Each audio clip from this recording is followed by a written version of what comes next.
Hi, and welcome to Something Extra. I am here with my coworker, Melissa, who has joined us from DSANEO. She has just started working for DSANEO for a couple months now. So, Melissa, tell us about how you received your diagnosis. You have a child with Down syndrome. I do. So first I'll tell you about, my name is Melissa Khorana, and I'm originally from the Buffalo area. We moved here about 10 years ago. I'm the mom to 4 boys. Matthew is my oldest, and he is my son with Down syndrome. He's 33. And then Michael, Benjamin, and Ethan are my other 3 boys. I worked in the medical field for 24 years as an RN and most recently as a nurse practitioner. And then we moved to Cleveland 10 years ago, and I decided to work in the disabled population. But I was actually finishing nursing school, and in my last semester of undergraduate nursing school, and I delivered Matthew, and when Matthew was born and they put him on my stomach, I'm the one that diagnosed him and said they said he's a boy, and I said he has Down syndrome. And everybody So stopped. You didn't know post. I had no idea. I was a young mom. I was only 22 when I was pregnant with him. And at that time, the alpha theta protein blood draw had just started being utilized, and there were still a lot of false positives that came with it. So my OB thought that because I was only 22 and because I knew that I wouldn't do anything if I found out anyway, he thought, what was the point of drawing the blood work? Yeah. Okay. So we didn't. So then you said he has Down syndrome. Yes.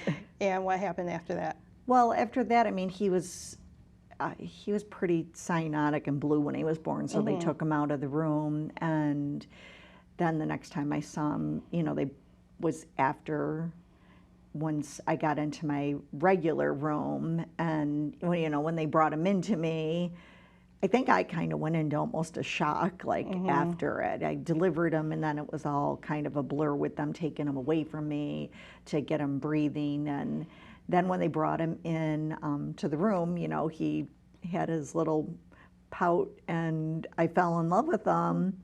But during the hospital stay, I mean, this was 34 years ago now. I mean, he's 33 years ago, and there wasn't a lot of information. There weren't any parent groups that came. At least they didn't make hospital visits. I was handed a packet of information, 2 packets. The first was giving me information on Down syndrome, which was outdated even at that point, because at that point probably the only fact I remember out of it is them saying the life expectancy was 20, which at that point it was 40, almost 40 at that time. And then the other packet was an adoption packet in case I wanted to put him up for adoption. So that was all you got. That was all I got.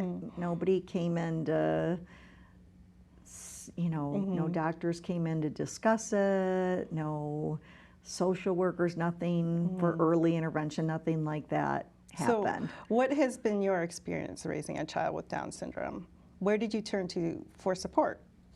So in the early years, I did manage to find a preschool that Matt went to from the time he was 3 months old, and that was all, which I found in the Yellow Pages, because there was no internet at that time to search either. The Yellow Pages. Yes, I'm making myself feel like a dinosaur, but it was the Yellow Pages. I was determined to get him into his therapies. And it was in the early years, I had a couple parents that we would drive our kids up there, and we would wait for school to be over, and we would all just, talk, and there were 3 of us, and we got to be pretty close. So that was until Matt was about 10.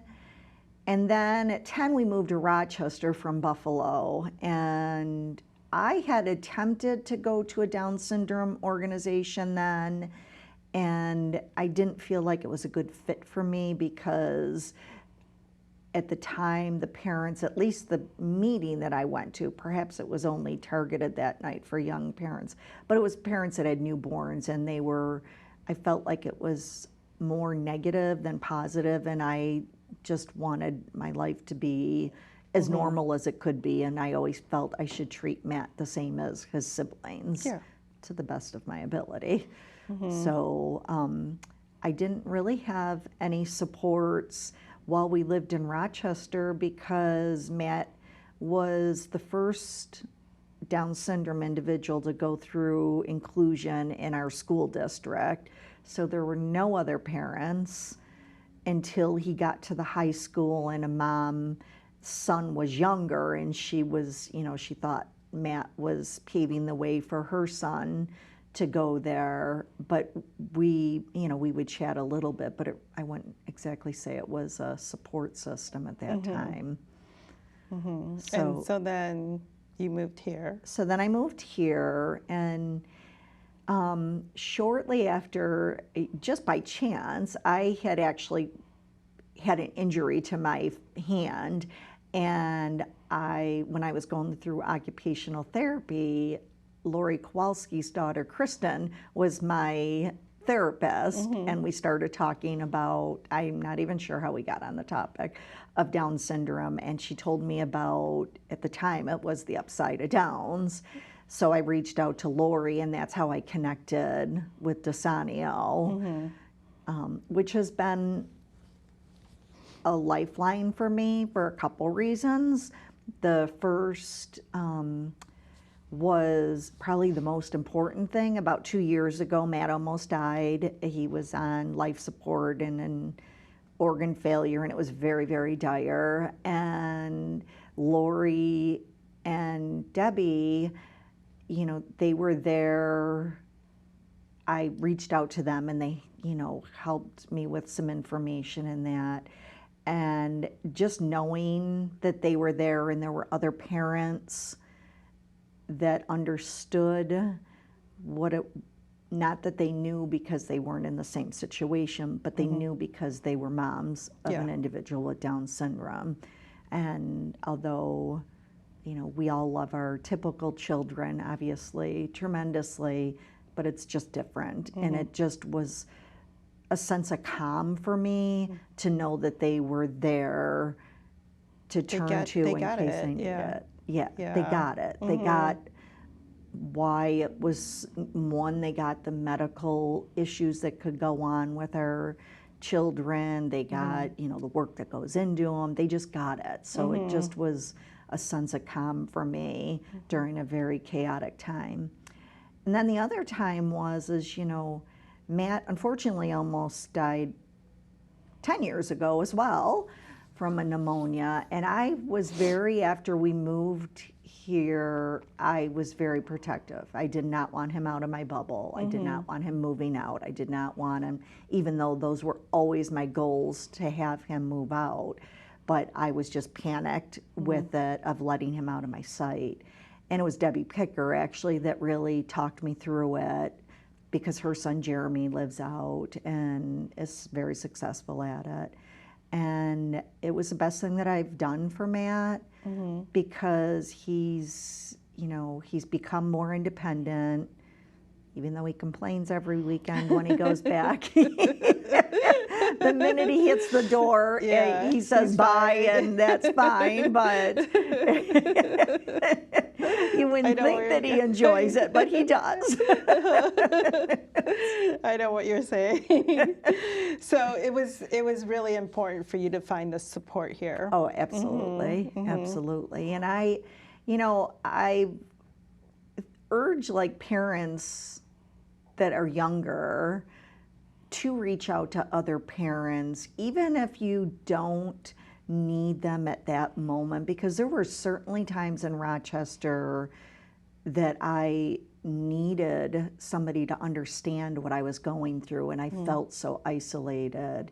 In particular, Matt, when he was 17, he was always very happy-go-lucky and joking around and social, and then when he turned 17, all of a sudden there was this abrupt change in his personality. And he became very violent. He was biting, kicking, punching, and you knew that he couldn't help these outbursts because he would cry afterwards that it happened. And I kept saying, you know, I'm a nurse practitioner, my husband's a physician, and we entrusted the medical community and kept saying something's wrong medically. And unfortunately, the gastrointestinal doctor in Rochester missed it, that he had celiac disease, and that's how it was exhibited. But during that time, you know, I had 3 other children. The youngest was only a year old, and we walked on eggshells every day of our life, and it was incredibly stressful. And there was nobody, because I didn't have that connection with other parents that understood what we were going through. So even, you know, that's why I wish that I had DSANEO at that time, because I know even from now talking to other parents, it's 11 years later, 16 years later, now the prevalence of celiac disease is far more known. Yeah, and they actually look for it now. Right, they actually look for it and do Test blood for it, work yep. and that for it. So it probably wouldn't have been missed had I been in contact with other parents, because a lot of us bounce ideas off of each other and can say, hey, do you know what could possibly be going on? Hey, and I think that it would have been key, because during that time, it was a 7-year span that Matt went through this, and they put him on all kinds of psychiatric drugs, because they ultimately said, no, this isn't something medical, this is something psychological. They put him on, completely got rid of his personality. He was like a zombie that walked around because he was so medicated to keep him from these outbursts. Gained 92 pounds on a 5'2" body frame. And it was detrimental to his health and to, honestly, ours as well. So I think that, you know, that parent support would have been so critical for us at that time. Yeah. We're going to take a break. We'll be right back, and we'll find out more about Melissa's role at DSANEO.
Welcome back. We're still here with Melissa.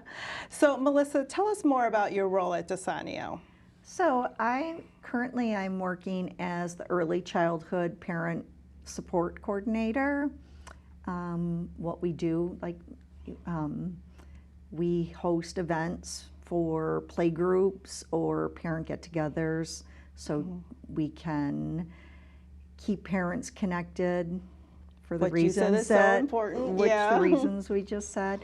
Provide information that's needed for the parents if they need advice on how to transition. Early childhood for me is from 3 to 5 years old, so I'm working with the preschool, basically, population. So I love that age. I do too. I do too.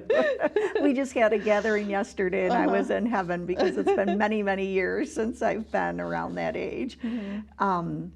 it's, you know, we provide support if they need advice, you know, transitioning into the school, IEPs, things like that.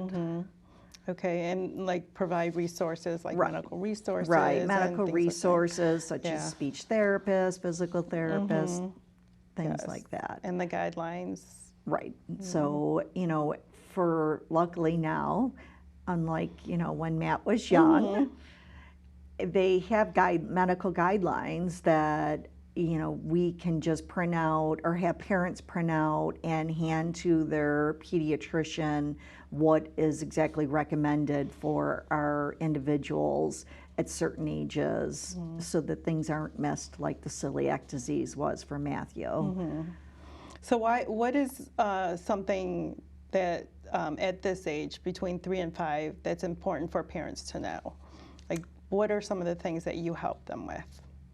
Well, I think that some of the things that are important is understanding a lot of times at this age, our kids are still not verbal and understanding that those skills are all going to come. It just takes a little bit longer. And just like the typical population, all of our individuals are going to come to these things in their own time. Yeah, and that in is their really own way. important to know. Yeah.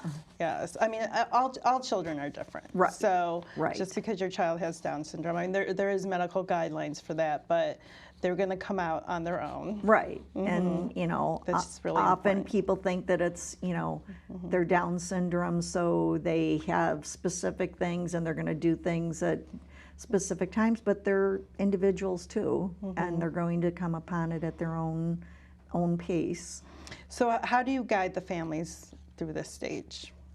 So just like we said, providing resources, whether that's printed resources or referring them out to specialties, whether it's a behavior specialist, a speech therapist, we have a great academic program that Gina runs that, you know, encouraging them to do kindergarten readiness, because it is a big transition to get into kindergarten. Yeah. Unless, you know, even for Matthew back then, it was a lot of center-based therapies, which is everything was all in one place, whereas now a lot is home-based. So sometimes our kids have very limited contact with other children, so just that alone is a big change for them. And then The social part. right, the Yeah. social part, and then, you know,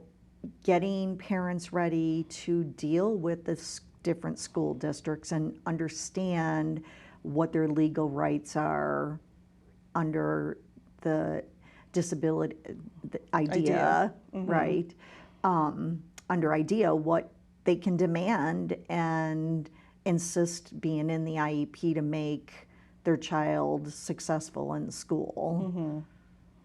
Yes. So what kind of programs does DSANEO offer for these families? So, like I said, we have Saturday morning preschool, kindergarten readiness programs. We also offer for the kids, we do library groups, we do play groups. There's the events that DSANEO does in general for the entire families to go to different events. And then we also have educational series that we bring in speakers and either have them you know, talk via Zoom now that we're in the post-COVID world, or we do it in person if we're allowed, you know, if we can do that, gather safely. And that's one of the things that I highly recommend too, is getting to know the other parents, bonding with the other families, because that's something that you claim you didn't have when Matthew was growing up. Yeah. I mean, things were so different. I mean, even different now. My daughter's 18, and there's things now that I know that I'm like, oh, I wish I wish I knew that. And I wish, yes. When she was growing up. So Right. there's so many different changes. There's so many changes and so many things that we offer the parents now Right. that we didn't have when Well, our I kids were wish growing up. that, you know, I know in Buffalo, there certainly wasn't an organization. I know now because you know, my family is all in Buffalo, so I just look out of curiosity what groups are there. And there is a smaller group, but it doesn't seem to be as active as what DSANEO is. And I think that parents need to just take the opportunity to, one, learn as much as they can. That was one approach I tried to take with Matthew. And for the first 17 years, I was always, because I was used to reading medical literature and I would look up whatever I could. And I was blessed to have my two best friends were speech therapists and physical therapists. So they helped you a lot. So they helped me a lot too and would tell me things that I should be doing or what to worry about. But I always looked things up until all the chaos happened at 17. But now there's so many things that parents don't have to try to go to libraries or medical libraries. You can either Google it or just reach out to the organization, and you know, there's offerings, the educational offerings are endless for us. And whether we're talking about just parent supports, any age group that we're looking at. We have the aging group, you know, talks about Alzheimer's. We have, you know, just recently, Dr. Laura talked about RSV, which is important for our kiddos at this stage. So I urge parents to, you know, hop online and see what's being offered and just gather as much information as you can, because it's, as you know, it's ever changing, and you think you got to hold a handle on things, and then all of a sudden, you know, You learn something new. right, exactly. Exactly. So one of the things that I feel that I couldn't have done without, you know, is making the friends that I have now, even my daughter Eve, like the friends that she has now in our community. Why do you think that's important for the parents too? Because we have moms' nights that you guys run. So why is it so important just to I think that it's one, just to get together, and whether you want to sound off to each other about, you know, things that are concerning, or sometimes just to laugh about them, because sometimes our life is just comical things that go on. Or just to let off steam. And it's as wonderful as it is being a parent of an individual with Down syndrome, it is stressful. There are things that we have to worry about. Challenges, and it's nice to every once in a while take a break for yourself as the caregiver and get together with other parents that get why you're out trying to let your hair down and relax a little bit. So that part is one thing I find important. One thing that I really missed from Matthew, because he was, like I said, he was the first individual with Down syndrome to go through, it was a very large school district that he went to school in Rochester. And I loved it until he got to be in high school. Kids, the typical kids were wonderful with Matthew, wonderful, through elementary school and middle school. And then high school things, you know, kids form their own groups, their own cliques. And Matt didn't have that, because we did not have a group of people that we were friends with that, like Eve, has built friendships through the families that you connect with. And I feel that he really suffered socially for that he became much more introverted than he had been when he was younger. Because even though he could, you know, he liked to socialize when he was younger, but then he would have his time that, you know, he'd say that's enough. but as he got older, he was by himself more and more. I feel that it really made him more introverted, and he missed out by being placed in inclusion. So he was placed in Right. inclusion like in high school? Well, I mean, he was in some of the classes, Yeah. and then he would go to, self-contained type Okay, classes, but yeah. he was the only individual with Down syndrome even in those classes. Mm-hmm. So they, in Rochester, where he went to school, they had a separate school that's where most parents sent their children. Mm-hmm. And I felt that there was, when he was first starting school, that was when there was a huge push to include our kids. Yeah. And there's so much Mainstream, benefit, right, Yeah. in doing that. But there can, unless you have those connections, it can also hurt our kids as they get older. So that's why I think it's important from early on. We invite moms that have newborns to build those relationships with other families, not just for yourself, but for your child, because they will need it as they get older. Yes. Everybody needs friends. I know. I'm trying to get emotional, not to get emotional here. Yes, they do. And that's really important for the child as well. Right. Yes. Right. To develop those connections. Right. Especially with somebody just like them. Right, exactly. Mm-hmm. Okay, and so how can families contact you? So they can email me at melissa@DSANEO.org. Mm-hmm. They can call our office phone number. Mm-hmm. My extension is 141.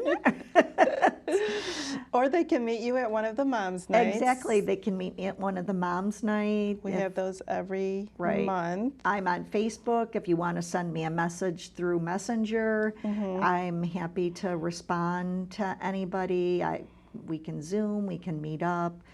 I'm there to offer support to any of the parents. Okay, well, thank you for being here, Melissa. Thank you and for sharing your story. Thank you for having me. I loved hearing about Matthew, and I'm just really glad that he's doing well now. Yeah, he's doing great. He's doing so well. Thank you for being here. We'll see you next month on Something Extra.